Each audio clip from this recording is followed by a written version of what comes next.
Yes, start करते हैं binomial theorem. Binomial का मतलब क्या होता है? बाइनोमियल मतलब बाय मतलब टू। कोई भी एल्जेब्रिक एक्सप्रेशन अगर टू टर्म कंटेन कर रहा मीन्स बाइनोमियल। जैसे a plus B 3x plus 4y 7x minus 6y like this. अब बाइनोमियल थ्योरम की जरूरत क्या पड़ती है? जब हम हायर मैथ्स पे मूव करते हैं, ये एक मैथमेटिकल ऐसा टॉपिक है जो हर जगह टूल्स जैसा काम करता है, किसी सिलेबस का पार्ट हो या ना हो, पर ये हमेशा काम आने वाला। क्या होता है जब हम हायर मैथमेटिक्स पे जाते हैं, हमने ये फॉर्मूले तो याद किए कि a प्लस बी का होल स्क्वायर क्या होता है? a square plus 2ab plus B square. या मैं आपसे बोलूं a प्लस बी का होल क्यूब, आप बोलेंगे a cube plus 3a square B plus 3ab square plus B cube. ये नॉर्मली हमने ये दो फॉर्मूले किए, और ज्यादा से ज्यादा कुछ बच्चे a प्लस बी की पावर 4 भी कर लेते हैं, तो a power 4 4a cube b plus 6a square B square plus 4ab cube plus b power 4। पर जब मान लीजिए आपसे कभी मैं बोलूं कि a प्लस बी की पावर 10 क्या होगा, या सपोज आपसे बोला जाए 4x माइनस 5y पावर 30 क्या होगा। जब कभी हायर पावर्स की बात आती है या कोई पर्टिकुलर टर्म, जैसे ये फर्स्ट टर्म है, सेकंड टर्म है, थर्ड टर्म है, फोर्थ टर्म है, जब कभी भी हायर पावर की बात आती है तो हमें बाइनोमियल थ्योरम की जरूरत पड़ती है, क्योंकि हम बाइनोमियल थ्योरम में एक ऐसे फॉर्मूले को प्रूव करते हैं, ऐसा फॉर्मूला निकालते हैं जो कि एक किसी भी पावर के लिए हो सकता है, फिर चाहे वो पावर 2 हो, पावर 3 हो, पावर 4 हो, पावर 5 हो, एनी पावर। अब पावर दो तरह से हो सकती है। हो सकता है कि a प्लस बी की पावर 6 दिया हो, और ये भी हो सकता है कि a प्लस बी की पावर 3/2 दिया हो सकता दिया हो 1 माइनस 4x की पावर हाफ, और हो सकता है आपको ऐसा दिया हो 3x minus 4y to the power 3/7, हो सकता है ऐसा दिया हो 3x माइनस 4y की पावर 12। इस तरह के क्वेश्चन आ सकते हैं। इस चैप्टर को स्टार्ट करने से पहले मैं आपको बताऊंगा, जब पावर इंटीजर होती है, इंटीग्रल होती है, तो इसके लिए हम एक सेपरेट फॉर्मूला हमने पढ़ेंगे, उसी से आगे जाके एनी इंडेक्स भी बनता है। तो हमने पहले हेडिंग ही डाली है binomial theorem for positive integral index, मतलब जब पॉजिटिव इंटीग्रल वैल्यू दी है, मतलब 2 3 4 5 6, और उसके बाद सेकंड राउंड में हम पढ़ेंगे 3/2 5/7, कोई भी पावर हो, एनी इंडेक्स। एक और इंपॉर्टेंट बात कि हम जब इस चैप्टर को पढ़ेंगे तो बुक्स में कई सारे अलग अलग फॉर्मूले दिए हैं, हम इसको एक सिंगल फॉर्मूले से कवर करेंगे। मैं आपको केवल एक फॉर्मूला बताऊंगा, फॉर्मूले के बाद कुछ क्वेश्चन करेंगे, और मैं बताऊंगा कि इस फॉर्मूले के बाद केवल एक फॉर्मूले से पहले तो क्वेश्चन कैसे सॉल्व करना और क्या क्या क्वेश्चन आ सकते हैं वो भी आप एक ही साथ सीखोगे। तो चलिए सबसे पहले हम स्टार्ट करते हैं बाइनोमियल थ्योरम का सबसे important part, binomial theorem for positive integral index. यहां से हम स्टार्ट करते हैं। तो a plus B to the power n, पहला बेसिक फॉर्मूले पे हम मूव करते हैं। a plus B to the power n क्या होता है? nc0 प्लस, एक्चुअल में nc0 a power n b power 0। अभी nc0 क्या होता है 2 मिनट में बता रहा हूं।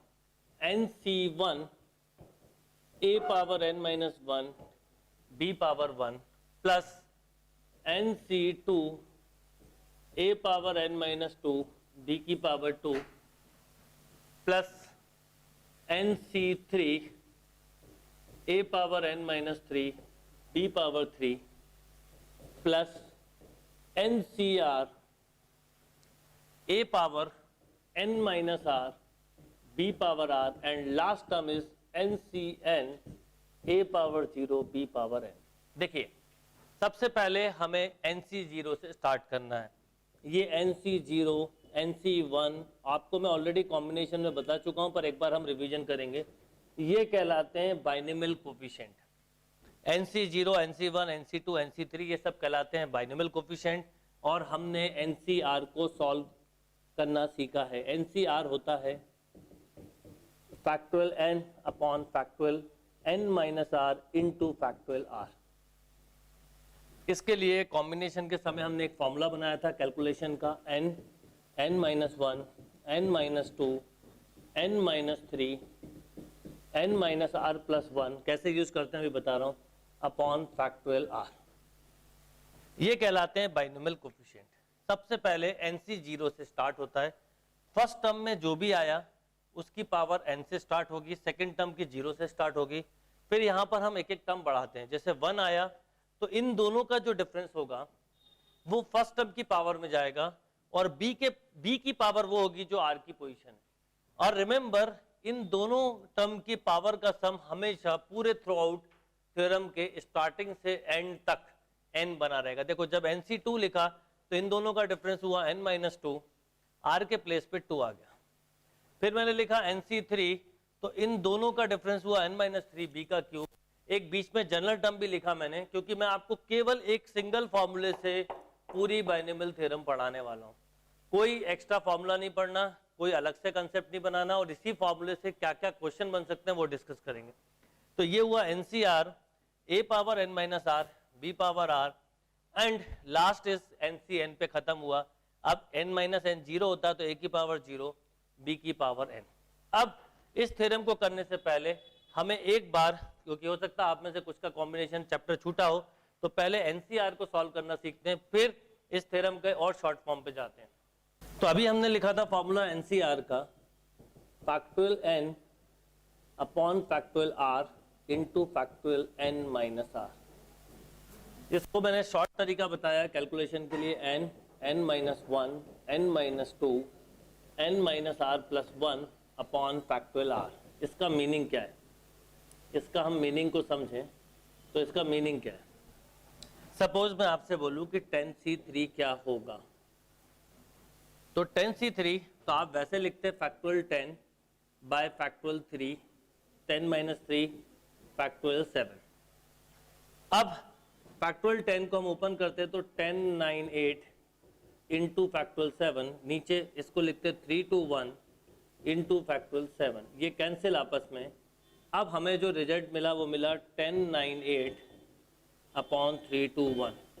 ये फॉर्मूले का भी लॉजिक ऐसा ही कुछ है। अगर 10c3 लिखा है तो starting from same number two descending order of this number. जैसे मैं आपको दूसरे एग्जांपल से बताऊं, मैंने बोला 15c4, तो आपको 15 से स्टार्ट करके 4 फैक्टर डिसेंडिंग ऑर्डर में लेना है। तो 15, 14, 13, 12, नीचे इस सेम नंबर से स्टार्ट करना है 4, 3, 2, 1। किसी भी चैप्टर को जब स्टार्ट करो तो उसमें जो बेसिक टर्मिनोलॉजी यूज हो रही है पहले उसके कंसेप्ट क्लियर करो, फिर वो चैप्टर पढ़ो, जब भी कंसेप्ट क्लियर होगा। अब ऐसे ही अगर मैं आपसे बोलूं कि 10c7 क्या होगा, तो 10c7 मतलब हुआ factorial 10 upon factorial 7 into factorial 3। अगर आप ध्यान दें तो 10c3 और 10c7 की वैल्यू सेम है। अगर मैं सॉल्व करता तो भी मैं क्या लिखता, 10c7 मतलब 7 फैक्टर लिखना होता, पर अगर इस ढंग से लिख के करता तो मुझे यही मिलता। तो बाइनोमियल थ्योरम में एक सबसे इंपॉर्टेंट फॉर्मूला यूज में आता है जो आपको हमेशा याद रखना है, और वो फॉर्मूला है NCR equal to NCN minus R। इसीलिए बाइनोमियल थ्योरम में इक्विडिस्टेंस पे जो टर्म होते हैं उनकी न्यूमेरिकल, उनके कोफिशिएंट सेम होते हैं। इक्विडिस्टेंस से मतलब क्या, फर्स्ट और लास्ट, जैसे इसका कोफिशिएंट 1 है तो लास्ट का भी 1 होगा, second and second last, third and third last, fourth and fourth last.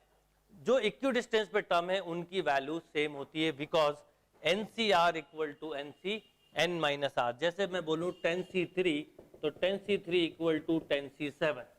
जैसे यहाँ 15c4 लिखा है, इसको ये 15c11 के इक्वल होगा।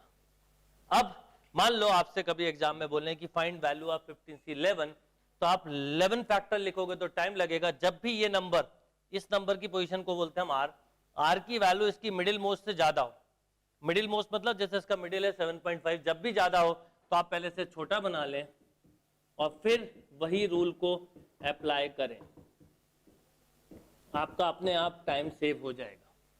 ये क्लियर है बात। जैसे मान लीजिए कि आपको क्वेश्चन ऐसा दिया होता, मान लो आपको दिया होता 20c8, 20c बल्कि 18 ले लेते हैं, क्या लिया 20C18। अब मैं 18 फैक्टर लिखूं तो टाइम लगेगा, तो मैं इसको लिखूंगा 20C2 और फिर केवल 2 फैक्टर इन डिसेंडिंग ऑर्डर। ये तरीका हुआ। मान लो आपको मैं बोलूं 16C12, अब 16C12 में 12 टाइम लिखने में टाइम लगेगा, तो हम इसको लिखेंगे 16C4 और फिर 4 फैक्टर डिसेंडिंग ऑर्डर में, मीन्स 16, 15, 14, 13। वैसे इस चैप्टर का पूरा डिटेल अगर कवर करना है एनसीआर से रिलेटेड तो आपको कॉम्बिनेशन का स्टडी करना चाहिए, 4, 3, 2 एंड 1। क्लियर है बात? नेक्स्ट, मान लीजिए आपको पूछा जाए 8C6, तो 8C6 किसके इक्वल होगा? 8C2 के, और 8 इंटू 7 अपॉन 2 इंटू 1। मान लीजिए आपसे बोला जाए 10C4, तो अब ये 4 है तो इसको डायरेक्टली सॉल्व कर लीजिए। इसको 10C6 लिखने का कोई फायदा नहीं, तो 10, 9, 8, 7 अपॉन 4, 3, 2, 1। ये इसका फंडामेंटल कंसेप्ट हुआ। अब कुछ बातें जो आपको याद रखनी है वो क्या है वो बताता हूं। वो है कि NC0 इसकी वैल्यू हमेशा 1 होती है, NC1 की वैल्यू n होती है, ये बार बार जरूरत पड़ती है, एंड NCn इज ऑल्सो 1। क्या बोला मैंने? NC0 1, NC1 n and NCn is 1। ये 3 कोफिशिएंट का हमको कंसेप्ट क्लियर रखना है। अब हम वापस बाइनोमियल थ्योरम पे आते हैं। अगर आपको इसमें अभी भी बाइनोमियल कोफिशिएंट में दिक्कत हो तो मैं बोलूंगा आप कॉम्बिनेशन का जो चैप्टर है उसका एक बार रिवीजन कर लें। चलिए, तो अब हम बात करते हैं बाइनोमियल थ्योरम का। जो मैंने फॉर्मूला लिखा था वो कहाँ से स्टार्ट हुआ? जब हम a प्लस बी की होल पावर n पढ़ते हैं तो वह NC0 से स्टार्ट होता है, फिर NC1, NC2 up to NCn। अगर इसकी हम लॉजिकली वैल्यू देखें तो कई बार आपको ऐसा लिखा मिलेगा, तो आप भी लिख सकते हैं। NC0 होता है 1, b पावर 0 1, तो पहला टर्म a पावर n हुआ। फिर आप चाहें तो ऐसा लिखें, चाहें तो ऐसा लिखें। फिर NC1 a power n minus 1, b power 1। फिर NC2 a power n minus 2, b का स्क्वायर। ऐसे चलते चलते एक मिडिल टर्म जिसे हम आगे जाके जनरल टर्म बोलेंगे, NCR a power n minus r, b power r। और लास्ट में NCn की वैल्यू होती है 1, a पावर 0 1, तो b पावर n। ये फॉर्मूला हुआ। अब आपको क्वेश्चन क्या मिलेंगे? आपको क्वेश्चन मिलेंगे टाइप नंबर 1 कि कोई एक टर्म देंगे उसका एक्सपांशन करवाएंगे। दूसरा, कोई पर्टिकुलर टर्म, जैसे ये थर्ड टर्म है, 7 टर्म है, कोई पर्टिकुलर टर्म पूछेंगे। थर्ड, आपसे कोई पावर का कोफिशिएंट पूछ सकते हैं कि भैया a पावर n माइनस 2 का कोफिशिएंट क्या है, या a power n minus r का क्या है, या इस पूरे एक्सपांशन का सबसे बड़ा टर्म जिसे हम ग्रेटेस्ट टर्म बोलते हैं वो पूछा जा सकता है। यानी आपसे इस तरह के पॉसिबल क्वेश्चन बनेंगे और हम एक सिंगल फॉर्मूले से ही करने वाले। तो ये पहले आप अच्छे से समझ लो, फिर समझो। Start from NC0, NC0 a power n, b power 0, NC1 a power n minus 1, b power 1, NC2 जो इसका डिफरेंस है वो फर्स्ट टर्म की पावर होगी, जो r की पोजीशन है वो b के टर्म में, सेकंड टर्म में होगा। एक ये मिडिल टर्म है कहलाता है, या जनरल टर्म जिसे बोलेंगे NCR a power n minus r, b power r up to NCn a power 0, b power n। Note करिए। तो अभी हम पहले कुछ एक्सपांशन करते हैं, फिर जनरल टर्म सीखते हैं। देखिए, सब कुछ एक फॉर्मूले से करना है, पर आप एक बार में सब कुछ नहीं कर सकते, यानी एक एक चीज को हम धीरे धीरे समझ के करें। धीरे धीरे समझ के करें का मीनिंग क्या है? जैसे मान लो आपको क्वेश्चन दिया है x plus 2y to the power 5, find expansion of x plus 2y power 5।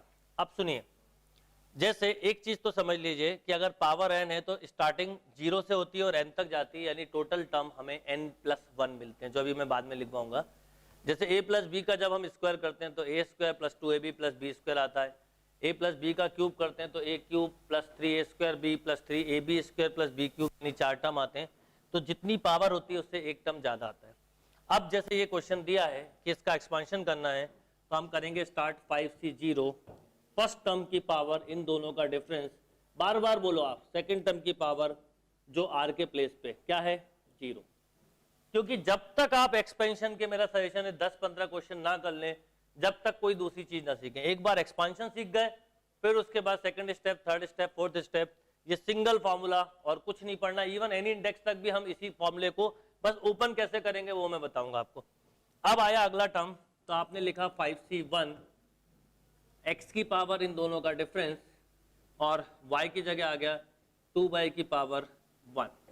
Power का सम न्यूमरेटर में हमेशा थ्रू आउट 5 बना रहना चाहिए, कहीं मिस्टेक हो रही तो ये तरीका है पकड़ने का।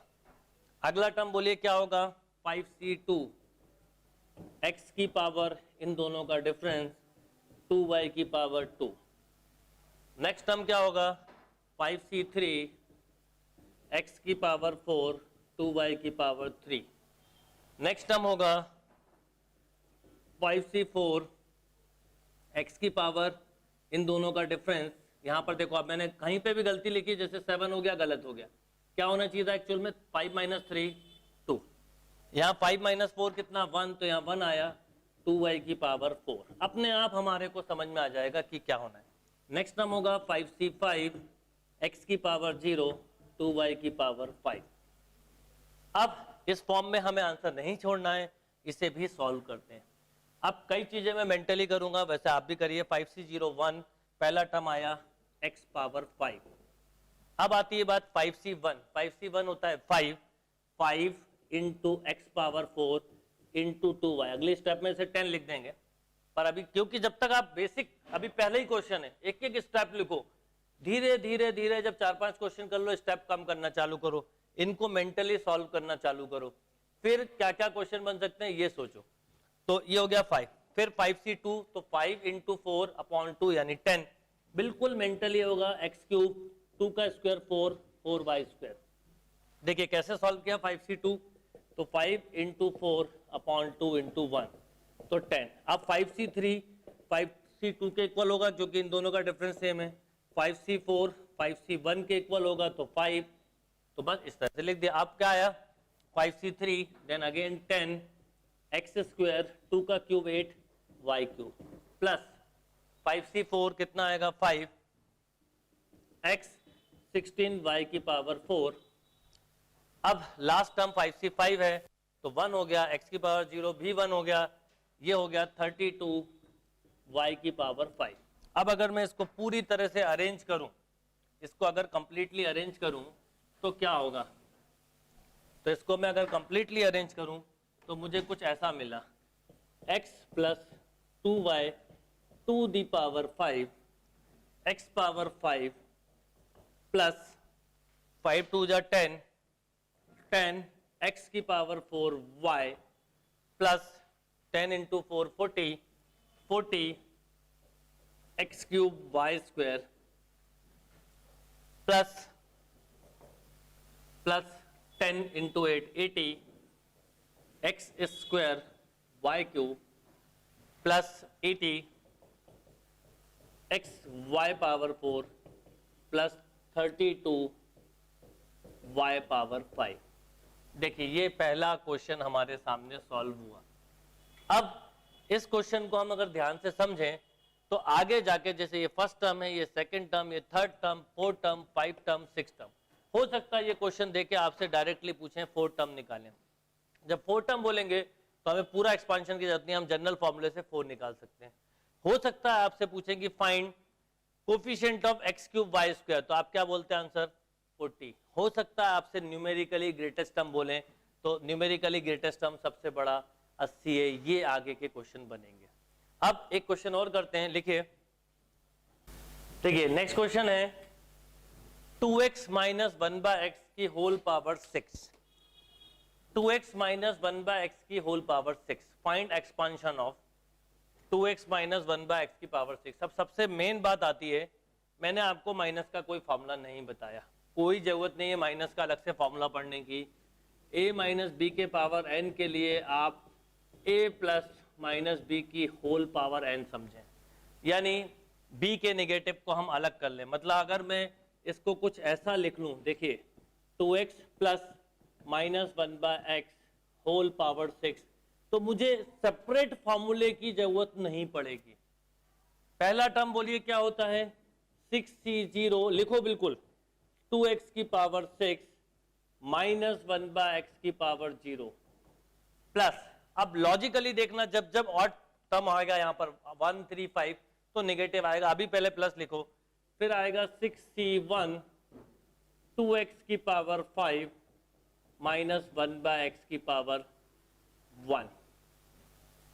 नेक्स्ट टर्म होगा 6c2 2x की पावर 4 माइनस 1/x का होल स्क्वायर। नेक्स्ट टर्म होगा 6c3 2x का क्यूब माइनस 1/x का क्यूब। नेक्स्ट टर्म होगा 6c4 2x की पावर 2 माइनस 1/x का पावर 4। नेक्स्ट टर्म होगा 6c5 2x की पावर 1 माइनस 1/x की power 5, and this is last term 6c6 2x की पावर 0 माइनस 1/x की पावर 6। अब बात आती है कि हम इसको सॉल्व करें। सॉल्व हम मेंटली कर सकते हैं। 6c0 1 हुआ, 2 पावर 6 होता है 64, और ये 1 हो गया, तो पहला टर्म आया 64x पावर 6। अब अगला टर्म क्या होगा बेटा, देखो 6c1, अच्छा ये माइनस है, ऑड है, तो यहाँ माइनस आएगा, तो माइनस, कंफ्यूजन ना हो तो आप लिख लो 32x पावर 5 1/x। ओके, यहाँ पे इसको एक लाइन खींच लो जिससे कोई कंफ्यूजन ना हो। Yes, 32x power 5 into 1/x, फिर 62, तो 62 मेंटली करें तो 65/2 इंटू 1, 3 टाइम कैंसिल, तो 15, तो नेक्स्ट टर्म मिलेगा मुझे 15 2 की power 4 16x power 4 1/x square. यहाँ पर प्लस क्यों लिखा है, क्योंकि जहां पर इवन आए वहां प्लस, जहां पर ऑड आए वहां पर माइनस। फिर नेक्स्ट टर्म बात करें 63, तो 654/3 to 1, तो ये हो गया 20, तो नेक्स्ट टर्म हुआ, पर ऑड होगा तो नेगेटिव आएगा, तो माइनस ऑफ 20 कितना बोलिए, 20 2 का cube 8x cube upon 1/x cube. फिर नेक्स्ट टर्म बोलिए कितना, 64 वही होगा जो 62 है, NCR equal to NCN minus R, यानी 64 होगा 62 के इक्वल, और 62 होता है 15, तो नेक्स्ट टर्म हुआ, अच्छा इवन रहेगा, तो प्लस 15 2 की पावर 4 हुआ 4 x स्क्वायर 1/x पावर 4। 65 6 होगा, बट ऑड है तो माइनस 6 2x इंटू 1/x की पावर 5। लास्ट टर्म ये 1 निगेटिव इवन पावर है, तो प्लस 1/x पावर 6। अब पूरे टर्म को मल्टीप्लाई करके हम यहाँ पर इस रिजल्ट को लिखते हैं, क्योंकि इससे मैं समझाऊंगा आपको कि आगे क्या क्या क्वेश्चन बनेंगे। तो अब हम सबसे पहले पहला टर्म देखें तो क्या मिला। पहला टर्म मिला 64, पहला टर्म मिला 64 x पावर 6। अब नेक्स्ट टर्म क्या होगा, 32 6 जा तो 192, निगेटिव है एक कैंसिल, तो minus 192 x power 4। Next term क्या आएगा, 16 into 15 160 plus 80 240, x square cancel हो जाएगा, तो 240 एक्स स्क्वायर। नेक्स्ट टर्म क्या आएगा, माइनस 160 एक्स क्यूब से एक्स क्यूब कैंसिल, तो माइनस 160। नेक्स्ट टर्म आएगा 54 जा 60 अपॉन एक्स स्क्वायर, मतलब 60 upon x square, plus minus चल रहा, आपने माइनस का कोई अलग से फॉर्मूला नहीं पढ़ा। नेक्स्ट टर्म होगा minus 12 upon x power 4, and last term is 1 upon x power 6। ये देखिए इसका एक्सपांशन आ गया। अब कुछ चीजें मुझे समझानी है आपसे। जब एग्जाम में ये क्वेश्चन आपको मिलेगा तो हो सकता है आपसे पूरा एक्सपांशन ना करवाएं, आपसे बोले फाइंड फोर्थ टर्म, तो आप बोलोगे -160, फाइंड फिफ्थ टर्म 1 2 3 4 5 फिफ्थ, ये पर एक्सपांशन करके नहीं, हम अभी जनरल फॉर्मूले पे आते हैं। ये हुआ, ये एक्सपांशन के बाद जो अगली चीज बनने वाली वो ये कि कोई पर्टिकुलर टर्म पूछा जाएगा। थर्ड, आपसे पूछा जाएगा फाइंड कोफिशिएंट ऑफ x4, आप बोलोगे -162 192। हो सकता है आपसे पूछा जाए find coefficient of x power -4, आप बोलेंगे -12। हो सकता है आपसे पूछा जाए इंडिपेंडेंट टर्म और independent of x, this is -160 जिसमें x नहीं आ रहा है। हो सकता है इस पूरे एक्सपांशन में आपको न्यूमेरिकली ग्रेटेस्ट टर्म बोले, वो क्या है 240, this is numerically greatest term, यानी ये आपको क्वेश्चन मिलने वाले हैं। बट जब तक हम 10-12 क्वेश्चन एक्सपांशन के नहीं करेंगे, जब तक आगे नहीं बढ़ना है, क्योंकि आप आगे बढ़े बेसिक नहीं समझा तो आपसे मिस्टेक होगी। एक बार एक्सपांशन अच्छे से सीख गए तो फिर आप टफ से टफ क्वेश्चन कर सकते हैं। नेक्स्ट क्वेश्चन लिखिए 2x - 3y to the power 4, बिल्कुल सिंपल क्वेश्चन है। अब यहाँ पर माइनस लिखा है, कोई दिक्कत नहीं है, हमें माइनस का अलग से फार्मूला नहीं पढ़ना है, होल पावर 4, इसके रिजल्ट को यहाँ बाद में लिखेंगे। क्या है देखिए question, 2x + -3y to the power 4, पहला टर्म बोलिए 4c0, बिल्कुल बार बार बोलिए 4c0, फर्स्ट टर्म की पावर इन दोनों टर्म का डिफरेंस, सेकेंड टर्म की पावर जो r की पोजीशन है 0। नेक्स्ट टर्म बोलिए 4c1, 2x की पावर 3, एक कम हुई, -3y की पावर 1। नेक्स्ट टर्म बोलिए 4c2, ओवरऑल टर्म कितने मिलेंगे, पावर 4 है तो 5, कई बार नंबर ऑफ टर्म ही पूछते हैं एक्सपांशन में, जितनी पावर उससे एक ज्यादा, फॉर बाइनोमियल थ्योरम 2 टर्म के लिए, 3 4 5 6 के लिए भी एक फॉर्मूला होता है जो हम बाद में पढ़ेंगे। फिर 4c2, 2x की पावर 2 -3y का स्क्वायर, नेक्स्ट 4c3, 2x की पावर 1 -3y का क्यूब, प्लस 4c4, 2x की पावर 0 -3y की पावर 4।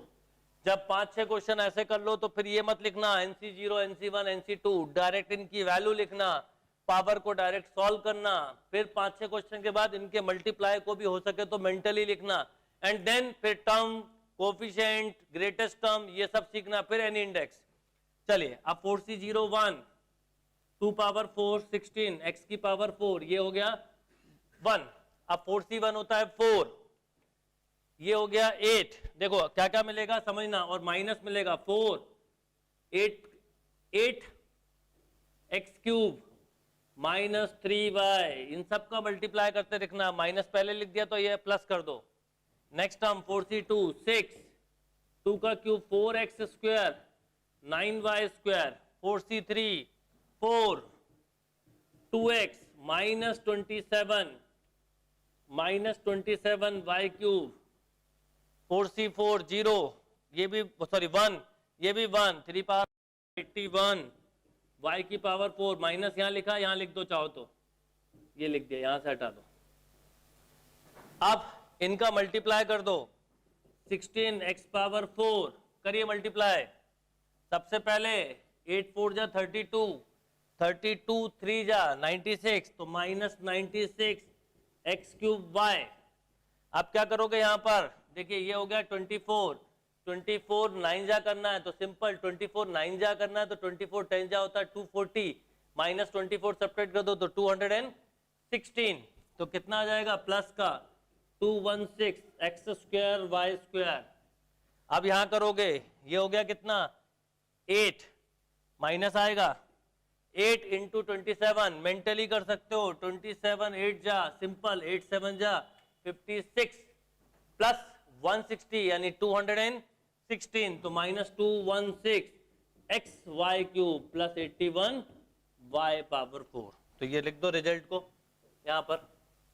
तो फाइनल रिजल्ट क्या आया, 16 x power 4 -96 x cube y plus 216 x square y square -216 xy cube plus 81 y power 4। Note करिए।